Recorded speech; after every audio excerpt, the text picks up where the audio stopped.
Style Elements Monster Squad. We all freak different styles. So originally that was the thing, to be able to freak what you do, no matter if it's graph, no matter if it's playing an instrument, no matter where, if it's like, yo, dancing the pennies on the ground. We were going to bring it to you in any and every way that we could, you know, to every element of the culture. So basically Style Elements, that's what it stands for. The whole crew is coming from different backgrounds, you know, in that aspect that everybody kind of brought in a little bit to motivate each other. As far as the importance of style, like every element of hip-hop is based on originality, is based on having your own style, like putting yourself out there. If you're not really being yourself and being true to yourself and trying to mimic something that you think it represents, then like you're not really grasping like what this whole culture is about. The beauty of having a crew where everyone has their own style is that it's not so you all stand out, it's so you all help each other grow. We're going to represent where we're from as far as our timeline. Everybody is from a different era of the 90s or the 80s or the 2000s. We don't try to mimic each other's style.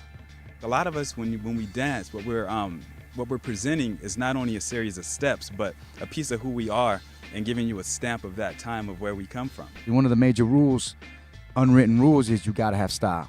You gotta have flavor with everything. It's the only written rule in hip-hop in general. This is a community, there's inspiration involved, there's a lot of power in this culture that if we utilize it right, could make like a lot of positive change too. So we're working on all aspects. We're just trying to reconnect and do what we love, actually, as individuals, do what we love and share that with each other. If I have any advice to anybody, don't limit yourself. Simple as that. Like if you can look in the mirror and say like, you know what I mean? You know when you're doing something that's genuine and something that's fake. So be real, you know what I mean? Be yourself. Don't be afraid of what people think. If you enjoy it, if you are about it, let it out on the dance floor. By copying someone else, you're actually disrespecting the dance. My biggest advice is just remember, just lose yourself in the music. Just remember to keep it fun. Don't get caught up in, I gotta impress a community, my family, or so-and-so. Just as long as you're happy and it's making you happy, keep doing it. Learn the foundation. Learn where all this comes from. Learn your culture. Like this is a culture. This is like a way of life for all of us. The more you see of what people have done, the more you can know of what they haven't done. And when you know that space of what they haven't done, that creates this free space for you to create your own style. If people doubt us or you're asking questions or whatever, go to a circle. Meet us on the dark corner of a club next to the speaker, and you'll see what it's really about.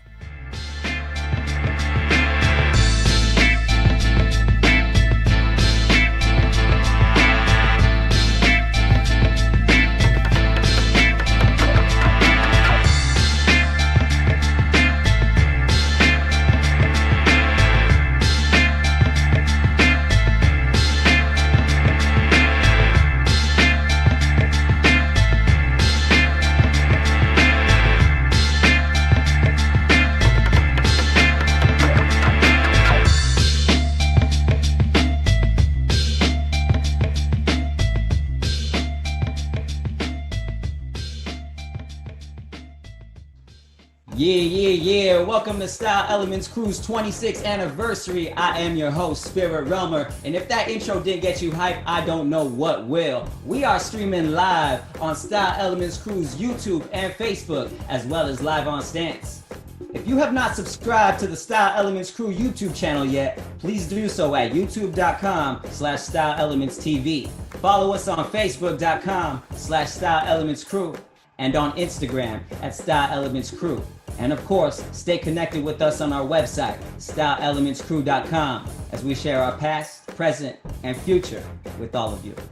This is the rundown for the SEC 26 Day 1. We're going to have a discussion panel, Power Move Battle Prelims, 1v1 Breaking Prelims, and we're ending Day 1 off with a Power Move Battle to claim our SEC 26 Power Move Cypher Champion.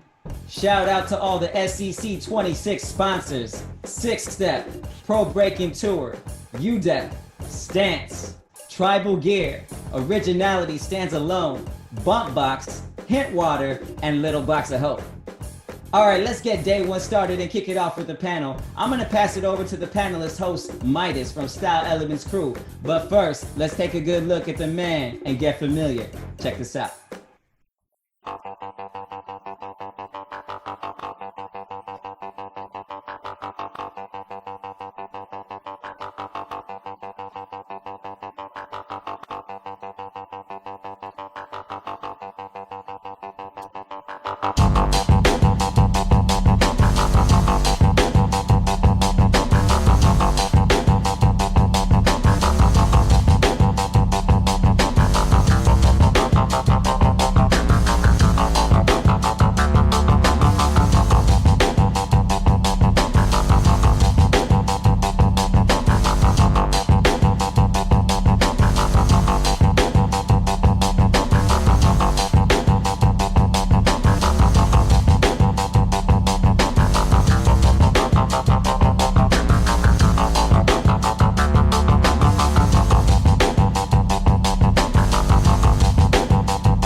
Peace. What's going on?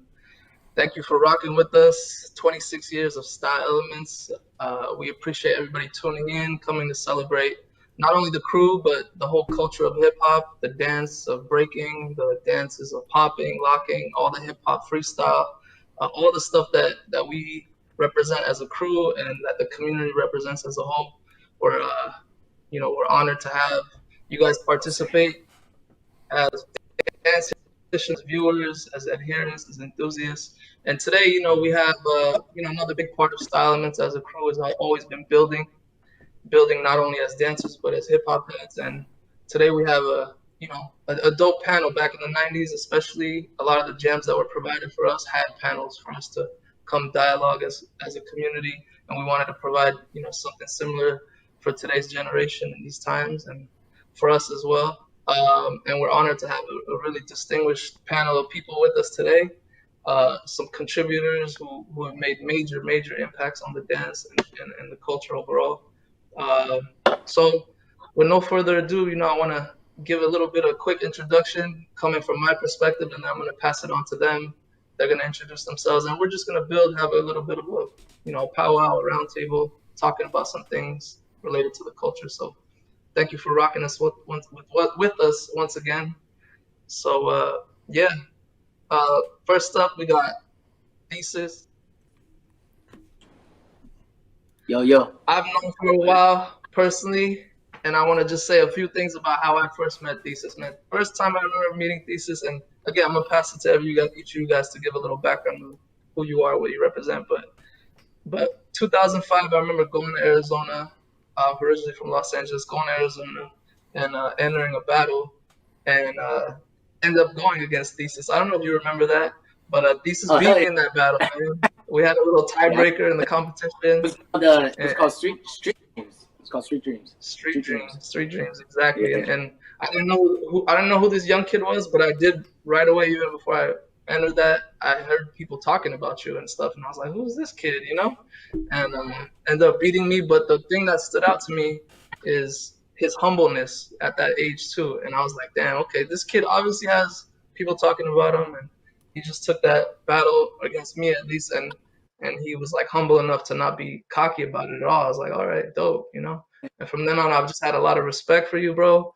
And us as a crew definitely have a lot of respect for you and what you represent as a dancer, as a person. So it's an honor to have you with us, man. And I know you're in the competition as well for this anniversary. So big respect to you. Next up, I want to introduce Abstrak. Again, man, what can I say about this brother right here? All I could say is innovator. You know what I mean? I feel like you have made a major contribution to the dance. I see, traces of you in dancers today all around the world. You know what I mean? So big respect. Like as a person, as myself, again, the first time I seen you, I want to say was like a video, like Out for Fame on video, and you were doing some stuff. I had to rewind. I was like, well, what did this dude just do right here? And then you guys ended up coming to LA for the Out for Fame finals, and I saw in person. I was just like, okay, dope. So thank you again, brother. It's good to have you here, and we look forward to dialoguing. Again, I want to give each of you guys, a chance to introduce yourselves, but this is my personal perspective introduction type thing. So next up, Zulu Gremlin. Again, I would say icon pillar in the game, you know what I mean? Not just breaking, but also hip hop. But when it comes to breaking specifically, I remember as a kid watching MTV one day, and they had a show called The Grind, and they had some breaking on the show, and Zulu Gremlin, who I didn't know Zulu Gremlin, but you were on that show, and later on I found out what your name was and stuff. But I remember you just killing it in that circle in that show. And not only killing it with breaking, but also doing some like popping and just dancing overall. And for me as a young person, it was like growing up in the 90s, it was like breaking was considered old school to our generation. We saw Beat Street and breaking, those movies where it was like something from the 80s, but here was like some heads on this show, even though even in that show they tried to present it like some 80s stuff, but it was like clearly a next level of dance style happening as far as not what we saw in those movies happening, and also dress style. And it just gave a big inspiration to me personally, like, yo, this is still happening, and it's still an art form that's evolving and elevating. And also the jams you threw in LA, Break Mania. I want to thank you for that, man. Like giving me personally a place to go and dance and see other dancers and meet other dancers. So I know you have a million contributions. Those are just my personal type of things you've done that have impacted me. So I want to, thank you for that, and look forward to conversating with you right now, brother. Much respect, much respect. And last but not least, we have Fever One, but he might be having some technical difficulties. I know he's trying to figure it out how to get on right now, but hopefully, he could get on. If not, we'll figure out some other way to tap in with them. And we want to do this panel to dialogue, but also pay respects at each Style Elements anniversary. We do try to honor people who have impacted the crew and impacted the culture. And this discussion is kind of like our way to do that today, for you guys. You know what I mean? So again, it's an honor to have you guys. I want to give you guys each a chance to just introduce yourselves, kind of in the same order we just did. If you want to say like where you're from, your background, like what crews you represent, and maybe a little bit about how you got started, in a brief way, just to give some background on each person, your influences, your beginnings, type of thing. So, Thesis, you want to start us off, brother? Yeah. My name's Theus Lopez. I go by Thesis. I'm from Knuckleheads, Cali, Massive Monkeys, Them Team, and Fresh Descendants. I live in Seattle right now. I'm from Tucson, Arizona. I started out there in '98 with my family members, like my cousins and stuff like that. And the way I got into it is like my uncle and his brothers. They were already like into it, like same old shit, like watching breaking, Beat Street, stuff like that. But they were more like poppers. And I remember they always wanted me to like pop, but I kind of was just like, I don't know, I wasn't I wasn't feeling it. I wanted to break. I wanted to like hit the floor, So I was like, all right, cool. So I got I just stuck to that. But I was first influenced off of breaking from street shows actually out here in Seattle when I was a kid. Before I moved back to my hometown, because I was back and forth. But before I moved back to my hometown. Tim, I hella saw you cry. Oh, I was just playing with your cat. Oh, okay. Tim's over here. But anyway, no, but I first saw Circle of Fire. They used to do street shows and shit. So the first b-boy I actually ever saw was Orb. And Orb was, obviously when you see like spins and shit on your head, you trip out when you're a kid. So I always got into it like on that tip. And then when I moved back to Tucson, that's when I got down with my cousins and stuff like that. And pretty much it was the same shit, just watching old school movies and all the VHSs and all that stuff. We just started from there. And then, about 5 years into like not knowing so much knowledge or meeting a lot of people, I ended up linking up a spot called Scrappy's. And Scrappy's is like a legendary spot in Tucson where a lot of people came out of, Nate the Killer Robot, Paranoid Android, Eric from Soul Control. He moved there, and we kind of like grew from there. So those are like my three mentors as I was a kid growing up. It was like PA and Nate the Killer Robot and Eric. So growing up with like Sour Patch and stuff like that, that's when I was like introduced to like Style Elements and a lot more like just breakers with like an original approach. You know what I mean? Like a different way of thinking and a different way of creating. And ever since then, now I'm here just. Still fully inspired and just creating on my own. So, yep, that's where I'm at. Word. Thank you, man. Thank you. Thank you. Abstrak, if you want to also just give a little background, and again, like lineage and history is important, so we want to just have each person share a little bit about themselves. Word. First of all, appreciate you guys having me on here with you guys, especially because of the name Style Elements. I know has contributed so much to the scene. Even way before me, and I just want to say that. And I feel like even as far as like the leaders, which I don't know if they're still leaders now, but I'm just saying, for Style Elements, I think you guys, when I was trying to, I'm gonna go back to the history of it, of me, like after, but I wanted to say this first because, you guys have me on here and I was like, me? Why would I be on this panel? So I appreciate that. And I think like, Ariston And Crumbs, for me, made it cool to be different, because there was a time where I was like trying different things and I didn't know what I was doing. I was just like trying to bug out and, you know, come up with different things other than traditional. And I was being looked at, you know, weird, even from my own crew. And then when I did see them at Pro 97, I was like, oh, so it's cool to be different. All right, you know? So I just want to give that little soundbite. Respect, man. Different, That's but big. dope and fresh, you know what I'm saying? And innovative. Yep. So now going back, I'm originally from Brooklyn, New York, and I was dancing probably way back in '84. I actually have some footage of me doing some whack little backspin, whack little footwork. I'm trying to mix,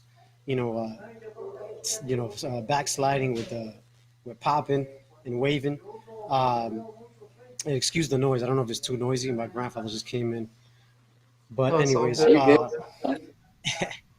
so yeah, since I was a kid, I was intrigued by breaking. You know, like my mom used to go. My mom had me when she was young. She was like 15, but she would always go out.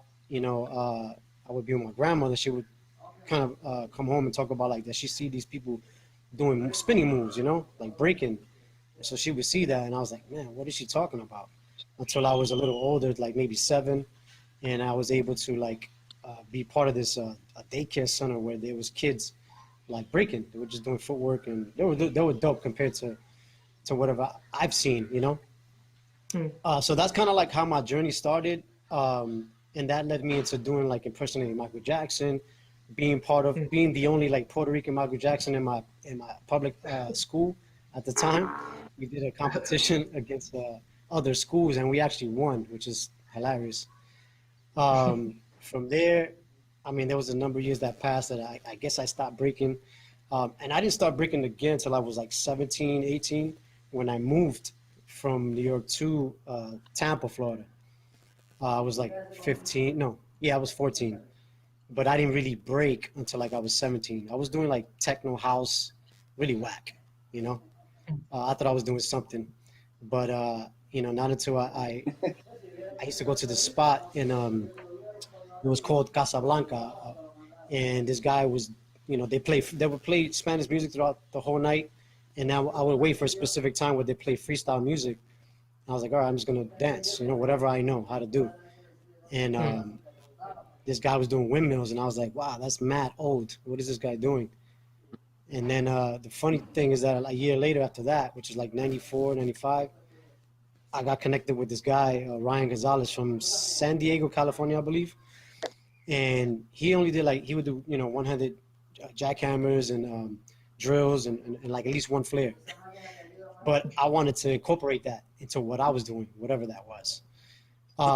From there, each member, every other 2 to 3 years, I would connect with different members of the crew, as far as them, me connecting with them on a brotherly level, and then us actually, starting from scratch.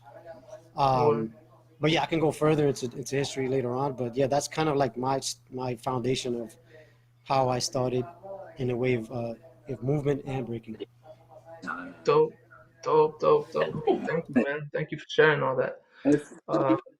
Yeah, we'll definitely build some more about people's legacy, people's history, influences and stuff. But yeah, I want to pass it to Zulu Gremlin. Man, I know your history is super deep. But yeah, if you could share a little bit about how you began and where you began, and anything else you want to share about your background. Okay, sure. Well, in terms of my background, I think I'm the result of what happened before me. So my father's a drummer and my mother's an artist, and they were both street racers. And so I grew up in street racer culture. So my first affiliation is Street Racers of Los Angeles, San Gabriel Valley. And so I grew up in race car culture. So as a kid, all my first images are near a Triumph or a Harley, or near a muscle car, or maybe near a lowrider or something like that. And so I grew up instantly as a roadie for my father, because he's a drummer. He was playing, one of the groups he was playing with is called Cannibal and the Headhunters. They did a record that was very popular, Land of a Thousand Dances, that was put them on tour with Casey and the Sunshine Band in 1977. So as a young kid, I started living Holiday Inns all around the United States, mostly around Florida and Texas, where most of their tours, because they're the bigger states that have a lot of Holiday Inns. So that was my childhood was decorated with images of living in Holiday Inns, playing drums, being babysat by a keyboardist or a bass player or a guitarist. So I was very versed in music, so that's where my life begins. In terms of the dance, I mean, I was supposed to be a drummer, and I've always been dancing since I was a little kid. It was really to help people not ask my mother to dance while my father was playing. So she would force me to dance with her because men would ask her to dance. So I didn't like dancing at all. So I thought I was going to be a musician, but I got into race culture heavily throughout my childhood. Raced BMX, raced motocross while I was participating in sports. And we moved to Denver, Colorado in 79, 80, because my father was doing a record out there with an artist named Leon Payne, a country artist. And that's when I met this guy, Maurice Williams, in Denver in a city called Arvada. And he really was really good at roboting and the backslide. And so this is when I really got deep into the robot and the backslide. Went through the blizzard of 81 and 82 in Denver. And that's where I started my first crew, Radioactive. And my crew is made up of the best guys from all different parts of Denver, which was not the best, but a lot of the best from Denver, not from one neighborhood, but from different neighborhoods.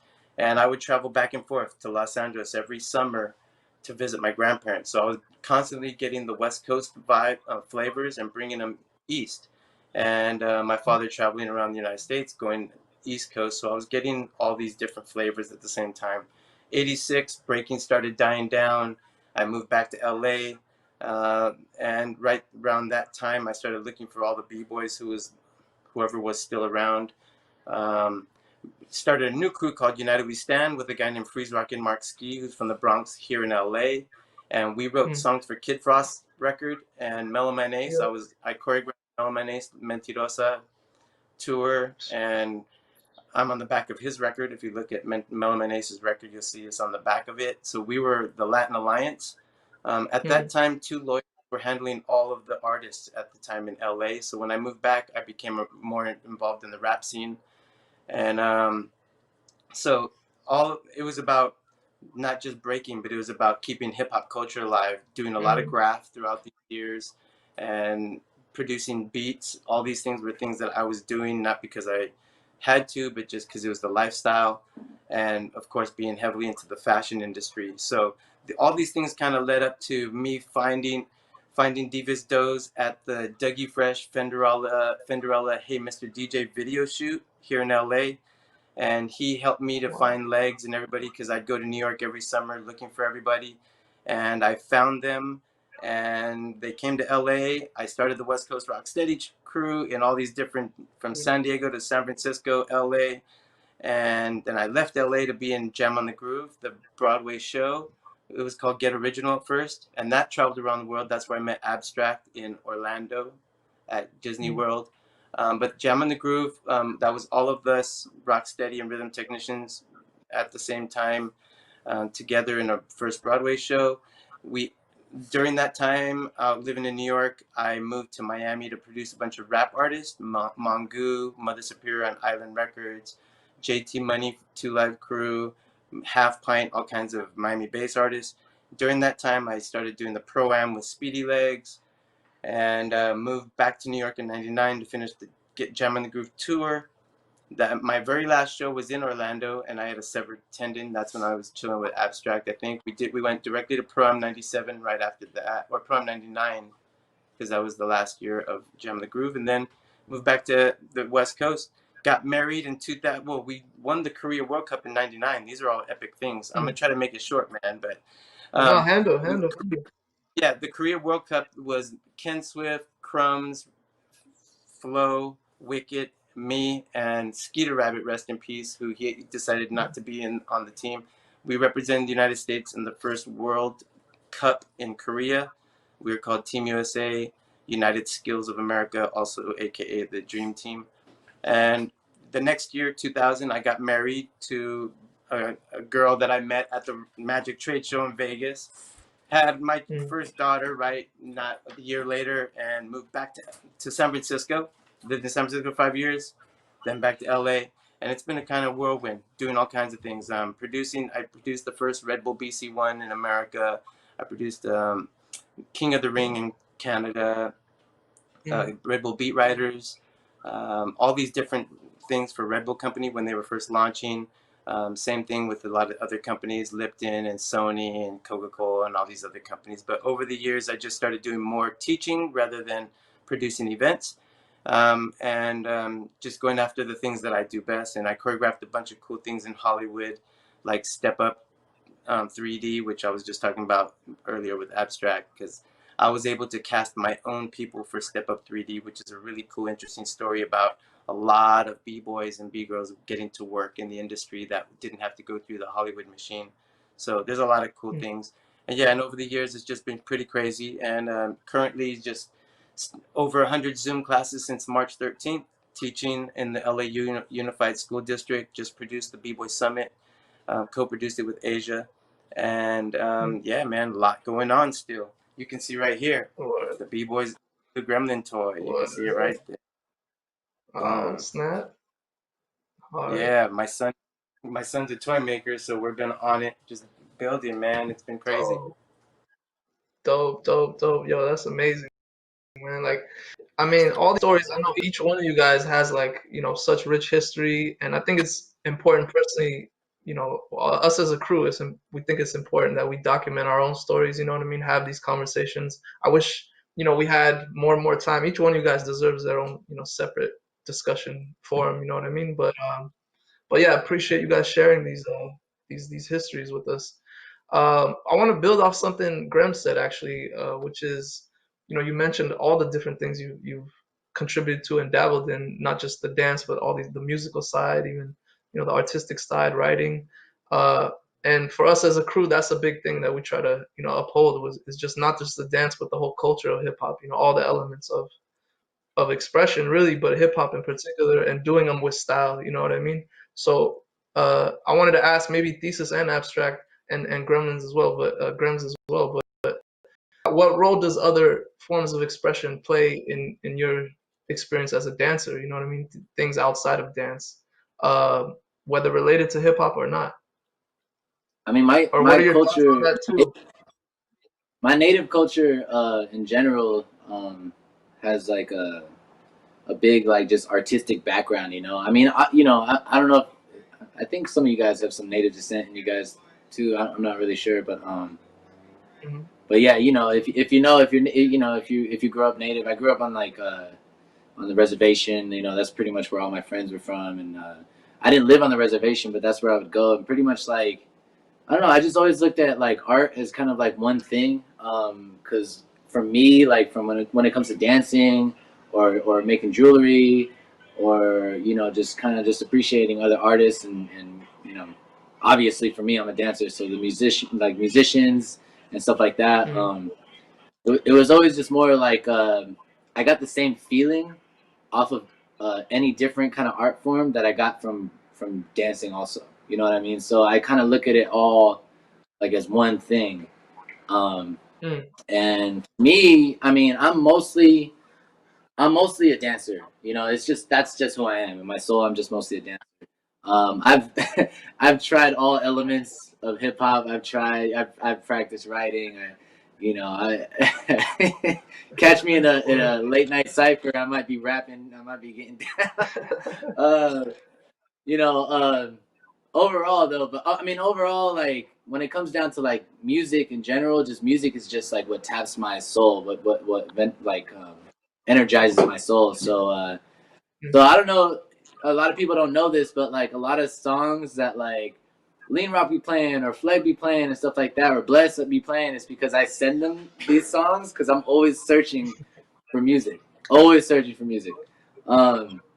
So for me, I just get a kick off of music. But for me, like growing up, obviously as a dancer, it was the crews like Sour Patch, like Style Elements. Like you guys were the ones that like really made me kind of like what Abstrak was saying, like feel okay to be different. You know, like to feel okay to venture off into different avenues of life. And you know, that's how I just got into dancing in general. Like, it's not even just breaking, like house dancing, and you know, any kind of dance form for me. Like, I don't bash on it because it's obviously it's just from the same family of feeling. You know, everyone has their own way, to each his own, has their own way of feeling, to be an expressionist. You know, so for me, the way I look at it, like that, I use the opportunity that we have as breakers to influence ourselves off of different dance styles and different movements. You know what I mean? And that's what I love about breaking in general, because or just hip hop in general, because we you know, we experiment. Like, that's what we do. We experiment. You know what I mean? We don't have, like, we have our foundation, you know, we have our fundamentals, but after we get that, that's when we just kind of, you know, do what we want with it. You know what I'm saying? And I always respected that that code and the honor that we have, you know, as artists. So overall, man, like, it's just all a big inspiration. You know, hip hop, man. Hip hop, there's no rules, man. We break the rules, we bend the rules, you know, and that's what makes it dope. You know what I mean? So, I mean, overall, I'm just open to everything. But it's my native background that really, like, keeps me open to, like, what the culture is all about. You know what I mean? And that's just what it is. That's what it comes down to, right? That's what it comes down to, is culture. Like, we're all, you know, we're all in this culture. For sure. Yeah, man. Anybody else want to, you know, share a little bit? Oh, yo, Midas, by the way, check it out. Look, check it. I got it right here. What is it? I got it right here. Oh, so you have that? Damn. I got it. I gotta right get here. that. Bro. Hey, next time you're in Seattle, we gotta watch this shit. I need that, bro. Yeah. I'll try to burn one for you. Please, bro. That's what's up. But yeah, anybody else wanna? Yeah, I'll say a couple things. Yeah, I like what Thesis said. Like, we experiment, and it's true. Like, I think because we are creative beings. We try to delve into any type of, like, creativity, right? So obviously, like, you know, you know, maybe our strong point is dancing, movement, you know, because that's our meditation. That's how I see it, you know. I've always been drawn to the drum, always. You know, you tend to question that, you know, like, oh, you know, why am I so drawn to the drum? Really, you know, like, when you hear it, it's like boom, you know, like your chest wants to expand and you want to react to it. And it's funny because I think, like, last year I did, like, the whole 23andMe testing, and it said that I have, like, native background. Not sure if it has to do with that, but I definitely can say that, you know, I've always felt like the dancers, and especially b-boys, like, we're like that last tribe of tribal people, because, you know, we're going into the future, and people just, like, they just think about work, and they're just getting ready to just be, you know, a family. They have their family unit, and then everything else is forgotten. Like, you know, the past, how our ancestors celebrated certain events, whether it's, you know, death or life, right? So, and in that respect, I mean, I tried everything, man. You know, like, I love dancing house. I feel like it's more, you know, it helped me in my dance. It helped me be a little more fluid with my breaking, my steps. Popping, I love popping. It's like, if I can't break, you know, at 50, 60, you know, I'll just pop. You know, I probably won't be the best popper, but at least I'm in it, you know, like, because I love music forever. You know what I'm saying? So I used to do a lot of music. I used to write a lot, not write, but I used to produce a lot of music. Wasn't, I wish I would have continued. I could still do it, but it's just not my priority at the moment. And then, you know, because I just love, you know, visual artistry, you know, I'm into video now, you know what I'm saying? So I want to capture story, whether it's somebody that's a spoken word artist or somebody that's a dancer. So, I mean, I think we all can I think we have so many different talents hidden within us, you know, that we could be really good at, but, you know, maybe 2 or 3 might shine, right? So I definitely pull from a lot of different sources other than dance. You know, it could be as simple as a sound, you know, like, as funny as it sounds. I used to, like, try to, I was like, let me put on, like, ambient music and oceans and something really silly, you know, like, and I was like, let me see if I can move to that. you know, because if I'm a dancer, I can move to anything, you know. So yeah, like I've always tried to, you know, experiment with all types of stuff, even spoken word, you know. Yeah, that's pretty much it. Wow, wow, that's dope. Graz, man, if you wanna, Yeah, it's interesting that this conversation and this question is leading us to kind of having this a different reality. But yeah, I just did my DNA maybe a couple months back, and I found out that I'm basically a third Native American. So Wow. it's really interesting that we're all talking about this type of synergy and based on us and hip hop and art and things like that, which is really cool. So I'm actually really glad that there's some things like this are said, because, you know, there is a lot of things that have been conversation lately that have been what I consider old conversation and almost common knowledge. And so remember, we live in a world that celebrates one thing at a time, which does not mean that you can't be a part of so many different things to be a complete person. And complete people, like, you know, whatever you do to trade off your time for half of the cup to be like paid or whatever it is, the other half is being content. And being content is that other thing, that unspoken thing that we all love music or are driven towards music because it's soothing. And like, you know, it's this balance that we all have to have. So, you know, I've heard so many people talk about their expression with music and with art in all these different ways. But if you think of it, all of these are just so many different ways of expressing ourselves in and none of them are actually like pinpointing who we are. They're just ways of expressing ourselves. Like Ab was just mentioning about like loving popping, and it doesn't matter if you're the best at something. What matters is that you love it and you're participating and you're part of it as a living organism, like the life of it.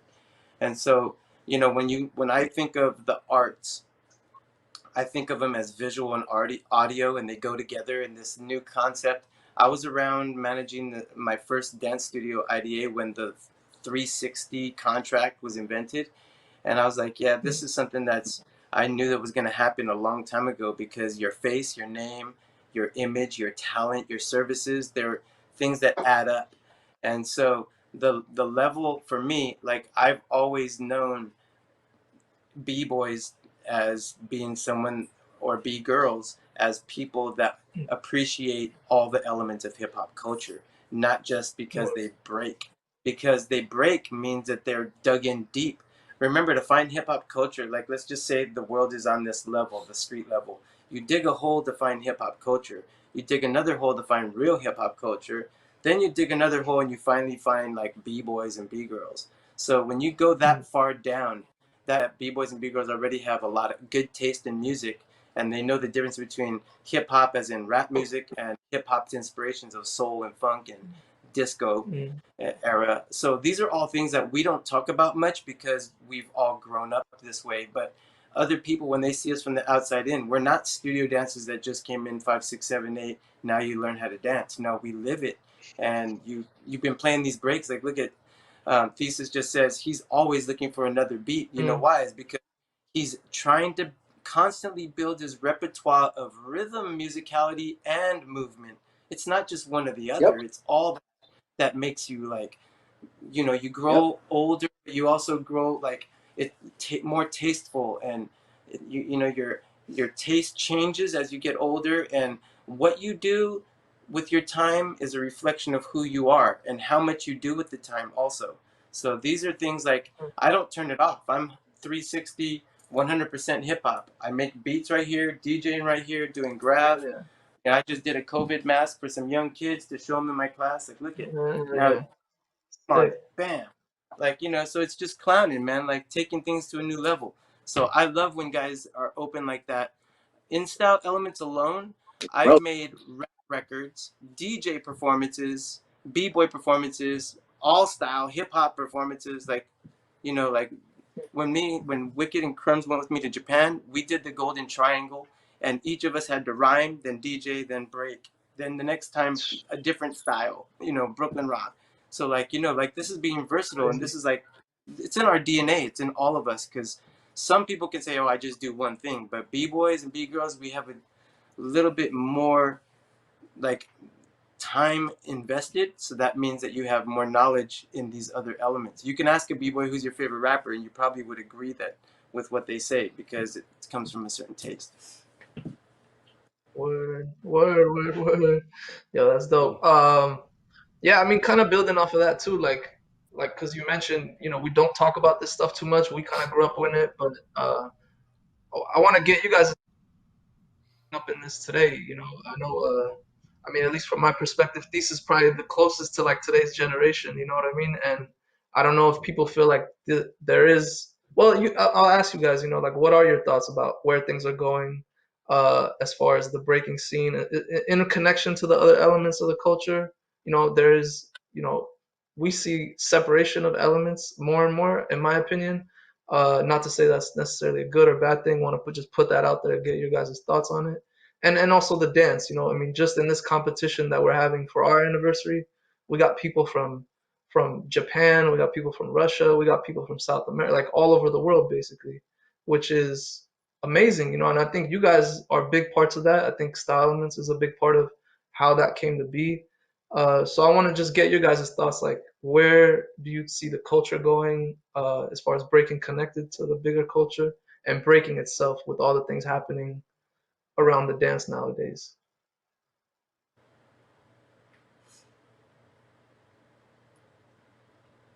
I think you're muted, Thesis.